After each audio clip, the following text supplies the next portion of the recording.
ಇವತ್ತು ನಾವು ಸ್ವೀಟ್ ಶಾಪಲ್ಲಿ ಸಿಗೋವಂಥ ಸ್ವೀಟು ಬಾಯಲ್ಲಿಟ್ಟರೆ ಕರಗೋಗಬೇಕು ಅಷ್ಟು ಟೇಸ್ಟಿಯಾಗಿರೋದು, ತುಂಬ ಸಿಂಪಲ್ಲಾಗಿ ಈಸಿಯಾಗಿ ಕೇವಲ 3 ಇಂಗ್ರೀಡಿಯೆಂಟ್ಸ್ನ ಉಪಯೋಗಿಸ್ಕೊಂಡು ಹೇಗೆ ಮಾಡ್ಕೊಳ್ಳೋದಂತ ನೋಡ್ಕೊಳ್ಳೋಣ. ಇಲ್ಲಿ ಮಿಕ್ಸಿ ಜಾರಿಗೆ ನಾನು ಅರ್ಧ ಕಪ್ ಆಗೋಷ್ಟು ಸಕ್ಕರೆ ತಗೊಂಡು ಅದಕ್ಕೆ ಒಂದು 4 ಏಲಕ್ಕಿ ಸೇರಿಸ್ಕೊಂಡು ನೀಟಾಗಿ ಗ್ರೈಂಡ್ ಮಾಡಿಕೊಂಡು ಸಕ್ಕರೆ ಪೌಡರ್ನ ಸೇರಿಸ್ಕೊತಾ ಇದ್ದೀನಿ. ಸಕ್ಕರೆ ಬದಲಾಗಿ ಬೆಲ್ಲ ಬೇಕಿದ್ದರೂ ಸೇರಿಸ್ಕೋಬಹುದು. ಸಕ್ಕರೆನ ಈ ರೀತಿ ಪೌಡರ್ ಮಾಡಿ ಸಪ್ರೇಟಾಗಿ ಸೈಡಲ್ಲಿ ಎತ್ತಿಟ್ಕೊಳ್ಳೋಣ. ಈಗ 1 ಬೌಲ್ ಆಗೋಷ್ಟು ಮೈದಾ ತೊಗೊಂಡಿದ್ದೀನಿ. ಒಂದು ಪ್ಯಾನ್ಗೆ ಮೈದಾ ಬದಲಾಗಿ ಹೆಲ್ದಿಯಾಗಿ ಮಾಡ್ಕೋಬೇಕಂದ್ರೆ ನಾವು ಇದಕ್ಕೆ ಗೋಧಿ ಹಿಟ್ಟನ್ನಾದರೂ 1 ಕಪ್ ಆಗಿ ಸೇರಿಸ್ಕೊಂಡು ಸ್ವಲ್ಪ ಡ್ರೈ ರೋಸ್ಟ್ ಮಾಡ್ಕೊಳ್ಳೋಣ. ಸ್ವಲ್ಪ ಡ್ರೈ ರೋಸ್ಟ್ ಆದ ನಂತರ ಇದಕ್ಕೆ ಅರ್ಧ ಕಪ್ ಆಗೋಷ್ಟು ತುಪ್ಪ ಸೇರಿಸ್ಕೊತಾ ಇದ್ದೀನಿ. ತುಪ್ಪ ಒಂದೇ ಬಾರಿ ಸೇರಿಸ್ಕೋಬಾರ್ದು, ಮಧ್ಯದಲ್ಲಿ ಸ್ವಲ್ಪ ಸ್ವಲ್ಪ ಸೇರಿಸ್ಕೊಂಡ್ರೆ ನೀಟಾಗಿ ಹುರ್ಕೊಳ್ತಾ ಬರೋಣ. ಒಂದು 2ರಿಂದ 3 ಬಾರಿ ಸೇರಿಸ್ಕೊಂಡು ಈ ರೀತಿ ಹುರ್ಕೋಬೇಕು. ಆಗ ಅದರಲ್ಲಿರೋ ಘಮ ಹೋಗುತ್ತೆ, ತುಂಬ ಸಾಫ್ಟ್ ಆಗುತ್ತೆ, ಹಿಟ್ಟೆಲ್ಲ ನೀಟಾಗಿ ಸೆಟ್ ಆಗುತ್ತೆ. ಆ ರೀತಿ ಫ್ರೈ ಮಾಡ್ಕೊಳ್ತಾ ಬರೋಣ, ಸ್ವಲ್ಪನೇ ಸೇರಿಸ್ಕೊಳ್ತಾ. ಈ ರೀತಿ ಒಂದು ಸಲ ಮಾಡಿ ನೋಡ್ರಿ, ತುಂಬಾ ಟೇಸ್ಟಿಯಾಗಿರುತ್ತೆ. ಹಾಗೂ ಮಕ್ಕಳಿಂದ ದೊಡ್ಡವರೆಗೂ ಇಷ್ಟಪಟ್ಟು ತಿಂತಾರೆ, ಅಷ್ಟು ಟೇಸ್ಟಿಯಾಗಿರುತ್ತೆ. ಮೈದಾ ಆಗಿರೋದ್ರಿಂದ ಸ್ವಲ್ಪ ಜಾಸ್ತಿನೇ ತುಪ್ಪದಲ್ಲಿ ಚೆನ್ನಾಗಿ ಹುರ್ಕೋಬೇಕು. ಈ ರೀತಿ ಕಲರ್ ಚೇಂಜ್ ಆಗ್ತಾ ಬರುತ್ತೆ, ನೀಟಾಗಿ ಹುರ್ಕೊಳ್ಳೋಣ. ಕೊನೆಯಲ್ಲಿ ನೋಡಿದರೆ ಇಲ್ಲಿ ಸ್ವಲ್ಪ ತುಪ್ಪ ಉಳಿದಿದೆ, ಇದನ್ನು ನಾನು ಸೇರಿಸ್ಕೊತಾ ಇದ್ದೀನಿ. ಪೂರ್ತಿ ಸೇರಿಸ್ಕೊಳ್ಳೋಣ. ನಾವು ಇಲ್ಲಿ ಮೆಜರ್ಮೆಂಟ್ಗೆ 1 ಕಪ್ ಮೈದಾಗೆ ಅರ್ಧ ಕಪ್ ಆಗೋಷ್ಟು ತುಪ್ಪ ಸೇರಿಸ್ಕೊಂಡಿದ್ದೀನಿ. ಒಂದು 1/4 ಟೇಬಲ್ ಸ್ಪೂನ್ ಆಗೋಷ್ಟು ತುಪ್ಪ ಮಾತ್ರ ಕೊನೆಯಲ್ಲಿ ಉಳಿದಿದೆ. ನೀಟಾಗಿ ಇದೇ ರೀತಿ ಸ್ವಲ್ಪನೇ ಸೇರಿಸ್ಕೊಂಡು ಅದು ಘಮ ಬರಬೇಕು, ಆ ರೀತಿ ಚೆನ್ನಾಗಿ ಹುರ್ಕೊಳ್ಳೋಣ.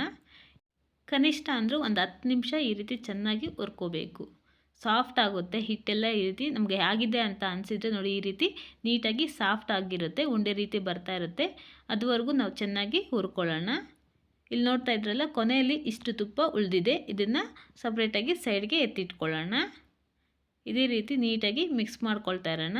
ಸ್ವಲ್ಪ ಸಾಫ್ಟ್ ಆದ ನಂತರ ಸ್ಟವ್ ಆಫ್ ಮಾಡಿಕೊಂಡು ಇದನ್ನು ಪಕ್ಕಕ್ಕೆ ತೆಗೆದುಕೊಳ್ಳೋಣ. ಈ ರೀತಿ ನೋಡಿ ಉಂಡೆ ರೀತಿ ಬರಬೇಕು, ಆ ರೀತಿ ಮಾಡ್ಕೊತಾ ಇದ್ದೀನಿ. ನಂತರ ಇದನ್ನು ಸ್ಟವ್ ಆಫ್ ಮಾಡಿ ಸೈಡಿಗೆ ತೆಗೆದಿಟ್ಕೊಂಡು ಇದೇ ರೀತಿ ಕಂಟಿನ್ಯೂಸ್ ಆಗಿ ಒಂದು 2 ನಿಮಿಷ ಮಿಕ್ಸ್ ಮಾಡ್ಕೋಬೇಕು. ನಾವು ಸಕ್ಕರೆ ಬದಲಿಗೆ ಬೆಲ್ಲ ಸೇರಿಸ್ಕೊತೀರಿ ಅಂತ ಅಂದರೆ ಈಗ ಬಿಸಿ ಇರೋವಾಗಲೇ ನಾವು ಬೆಲ್ಲನ ಸೇರಿಸ್ಕೋಬೇಕು. ಆಗ ನೀಟಾಗಿ ಬೆಲ್ಲ ಮಿಕ್ಸ್ ಆಗುತ್ತೆ, ಅದು ನೀಟಾಗಿ ಪಾಕ ರೆಡಿ ಆಗುತ್ತೆ. ನಾವಿಲ್ಲಿ ಸಕ್ಕರೆ ಪೌಡರ್ ಮಾಡ್ಕೊಂಡಿರೋದ್ರಿಂದ ಇದು ಸ್ವಲ್ಪ ಒಂದು 2 ನಿಮಿಷ ತಣ್ಣಗಾಗಬೇಕು. ಆ ರೀತಿ ನಾವು ನೀಟಾಗಿ ಮಿಕ್ಸ್ ಮಾಡ್ತಾ ಬರೋಣ. ನಂತರ ನಾವು ಮಾಡಿಟ್ಕೊಂಡಿರೋ ಅಂಥ ಸಕ್ಕರೆನ ನೀಟಾಗಿ ಸೇರಿಸ್ಕೊಂಡು ನಾವು ಮಿಕ್ಸ್ ಮಾಡ್ಕೊಳ್ಳೋಣ. ಈ ರೀತಿ ಒಂದು 2 ನಿಮಿಷ ಮತ್ತು ಸಕ್ಕರೆನ ಮಿಕ್ಸ್ ಮಾಡಿಕೊಂಡ್ರೆ ಅದು ನೀಟಾಗಿ ಮಿಕ್ಸ್ ಆಗುತ್ತೆ, ನಮಗೆ ನೀಟಾಗಿ ಉಂಡೆ ರೀತಿ ಬರುತ್ತೆ, ಸಾಫ್ಟಾಗಿ ಮತ್ತೆ ಆಗುತ್ತೆ. ಸಕ್ಕರೆ ಎಲ್ಲ ನೀಟಾಗಿ ಮೆಲ್ಟಾಗಿ ಈ ರೀತಿ ಬರುತ್ತೆ. ಈ ರೀತಿ ಮೆಲ್ಟಾಗಿ ಉಂಡೆ ರೀತಿ ಬಂದ ನಂತರ ನಾನು ಒಂದು ಬೌಲ್ಗೆ ಸೇರಿಸ್ಕೊತಾ ಇದ್ದೀನಿ. ತುಪ್ಪ ಸ್ವಲ್ಪ ಸ್ಪ್ರೆಡ್ ಮಾಡಿ ಇದ್ರ ಮೇಲೆ ಬಟರ್ ಪೇಪರ್ನ ಇಟ್ಕೊಂಡು ನಂತರ ಅದ್ರ ಮೇಲೇನು ಸ್ವಲ್ಪ ತುಪ್ಪ ಸ್ಪ್ರೆಡ್ ಮಾಡಿ ನಾವು ಮಾಡಿಟ್ಕೊಂಡಿರೋಂಥ ಸ್ವೀಟ್ನ ಅದ್ರ ಮೇಲೆ ನೀಟಾಗಿ ಸೆಟ್ ಮಾಡ್ಕೊಳ್ಳೋಣ. ನೀಟಾಗಿ ಈವನ್ನಾಗಿ ಎಲ್ಲ ಕಡೆಯೂ ಸ್ಪ್ರೆಡ್ ಮಾಡ್ಕೋಬೇಕು. ಆ ರೀತಿ ಪ್ರೆಸ್ ಮಾಡಿ ಫ್ಲ್ಯಾಟ್ ಆಗಿರೋ ಪ್ಲೇಟ್ ಏನಾದರೂ ತೊಗೊಂಡು ನೀಟಾಗಿ ಈ ರೀತಿ ಪ್ರೆಸ್ ಮಾಡ್ಕೋಬೇಕು. ಮೇಲೆ ನಾವು ಡೆಕೋರೇಷನ್ಗೆ ಏನು ಬೇಕಿದ್ರೂ ಅದನ್ನು ಸೇರಿಸ್ಕೋಬೇಕು. ಇಷ್ಟೇ ಇಂಗ್ರೀಡಿಯೆಂಟ್ಸು, ಕೇವಲ 3 ಮೈದಾ, ಸಕ್ಕರೆ ಆಗ ತುಪ್ಪ ಇದ್ದರೆ ಸಾಕು. ಈ ರೀತಿ ಸ್ವೀಟ್ನ ಟ್ರೈ ಮಾಡಬಹುದು ನಾವು.